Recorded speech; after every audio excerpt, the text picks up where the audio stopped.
This has been the best Me Made May ever. I totally thought that I was going to only learn about the holes that I have in my closet, but I learned so much more about the clothes that I sew for myself. Hi, I'm Christine. I do sew a lot, but I really gained a lot this month by slowing down and being more reflective.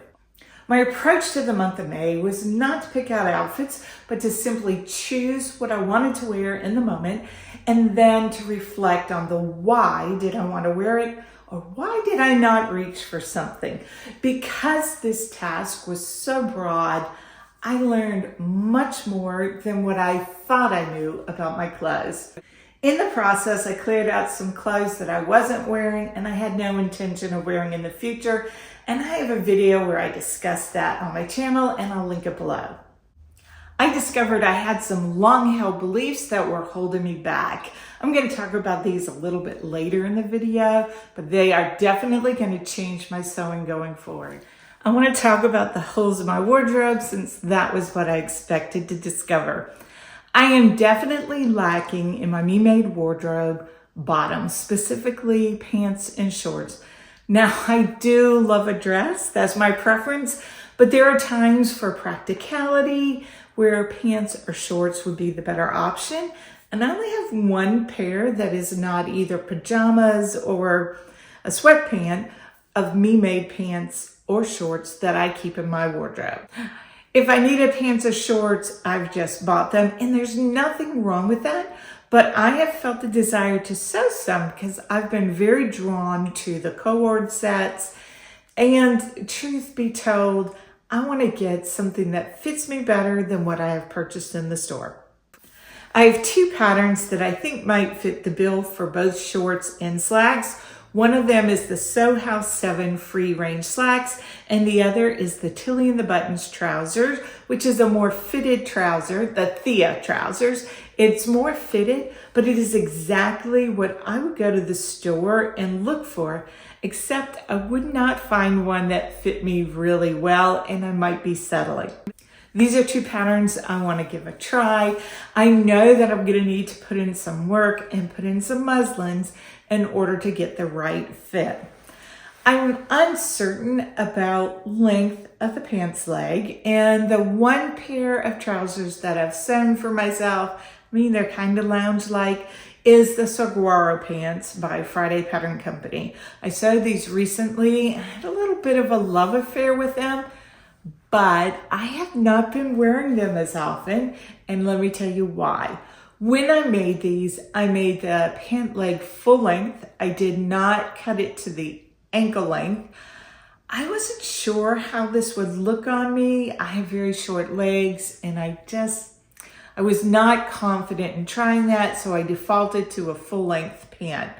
And the problem with that, and the reason I'm not wearing them, is it's got a very wide leg, and when I'm going upstairs, I'm stepping into the pant leg and it's a real tripping hazard. And I've not wanted to have to fuss with having to lift up my pants leg the same way that you would lift up a long skirt as I walk and swoosh about. I don't have time for that. So I really do need to pin those pant legs at different lengths and see if I can find a length that would make them more wearable. Now, in an effort to discover what length I might like, I went to my local TJ Maxx, as one would do, and I tried on some pants, and I was in for a little bit of a surprise. I found that I really loved the fit of these pants. They're elastic waist. I tried them on with a few things. I'm still not sure about the length. Let me know what you think. But I am very sure that I like where the waistband hits, the depth of the crotch.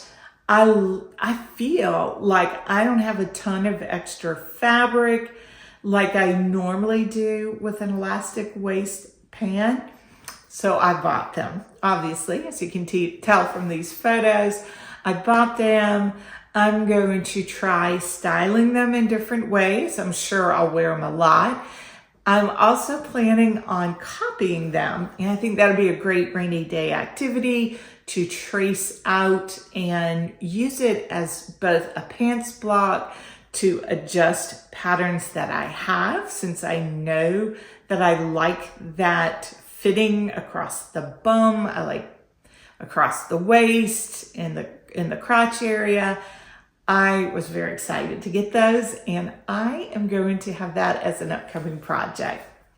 So I was talking with my husband, Charlie, about all my learning during the month of Me Made May, and he did a little eye rolling because some of it he was like, well, duh, of course. And my long held beliefs kind of puzzled him a little bit.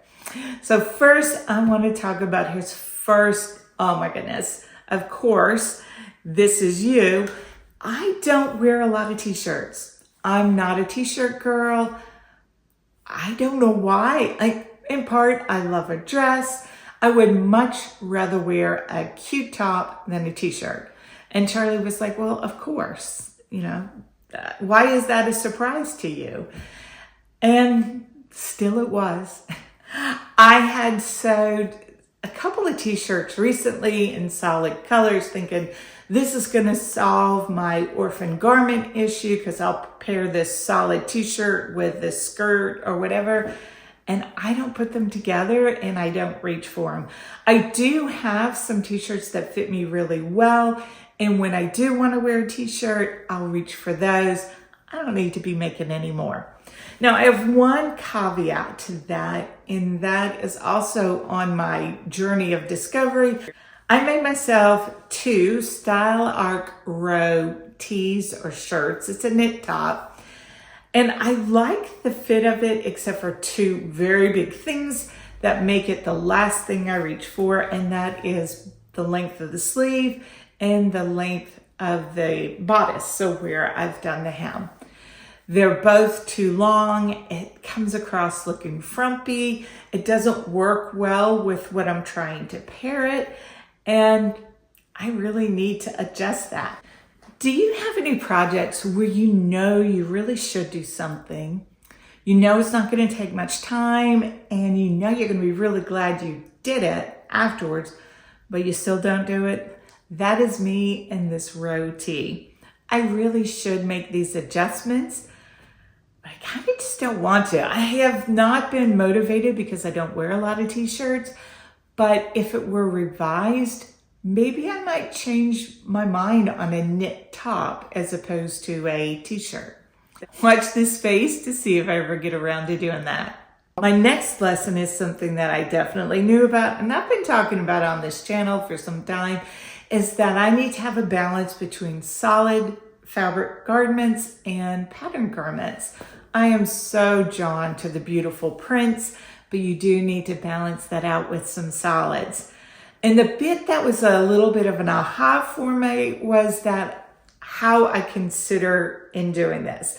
Obviously, not just adding solid colored t-shirts to the mix, because that doesn't solve my problem, because I'm not going to wear this t-shirt with, say, the Miette skirt. So that Miette skirt was continuing to be an orphan garment. I also need to think about the garments as outfits as opposed to individual. So instead of just saying, all right, this month I'm going to sew 2 solid tops, or I'm going to sew a solid top and a solid bottom, and then it's going to all work out and I'm going to have all these outfits, because it might not work cohesively with what I'm intending. So for me, that was a little bit of an aha moment, and really, I should have known that. I need to spend more time thinking about what I have in my closet and what this item I want to sew, how it will work, so that the silhouette, say it's a top, works with the bottom I'm trying to match it with, and also to give me more option. That just will make my wardrobe much more wearable. One of the things in a wearable wardrobe is sewn with the right colors that make you happy, whether you have your colors done like I did or whether you just enjoy those particular colors. So I am a calm autumn, and I have been loving exploring new colors that I previously never tried, and I'm loving how they look on me. But what I am finding is that I'm really liking the deeper, more saturated colors. I feel like they do more for me. I feel like they bring out the green in my hazel eyes. I feel like it goes better with my fair complexion, and I'm just loving it. And I'm going to be leaning into sewing with more saturated color in my color family. It doesn't mean I'm going to stop sewing the other colors.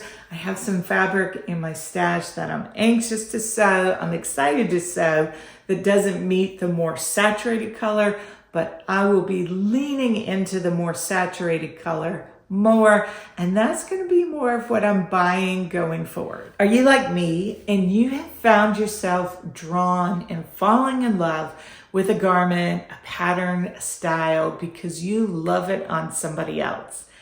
I have done that. And it can even be somebody who has a similar shape as you, similar size, age, all those things. But it could be it's just not your aesthetic and you love it on them, but you don't love it on you.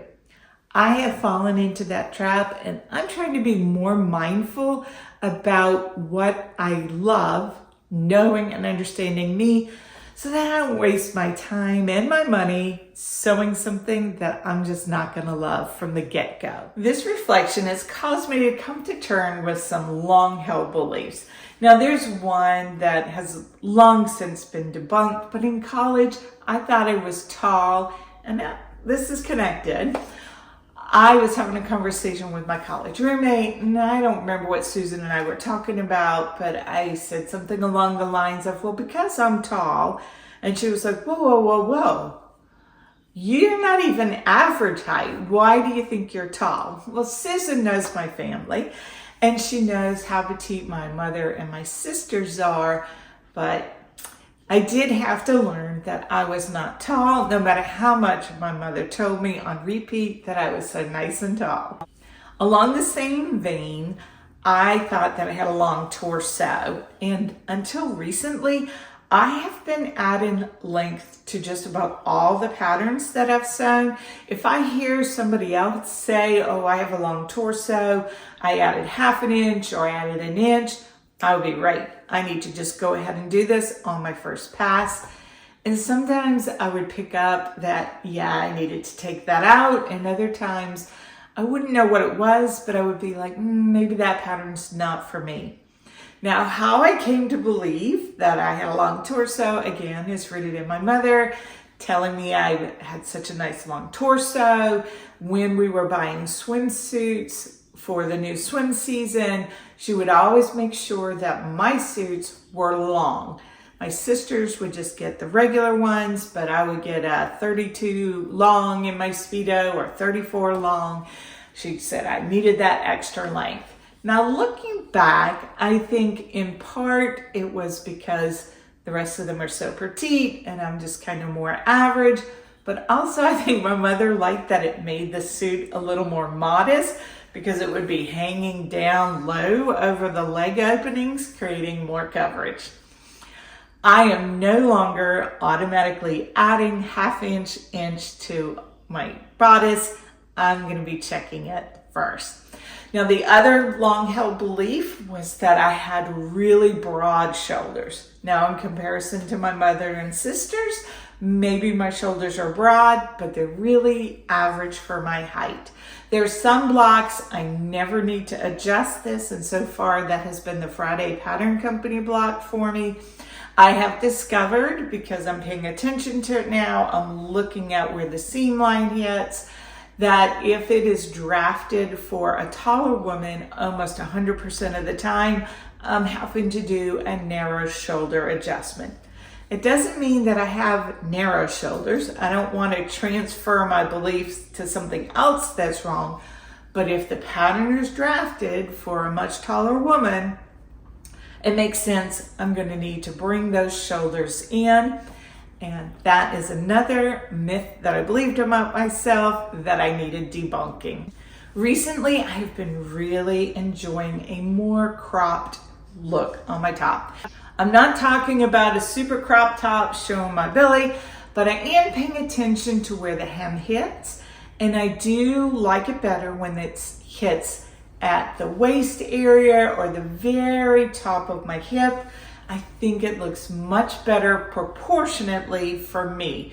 Every individual is different, both in your sense of style and also how tall you are, whether you have a long torso or short legs and so forth.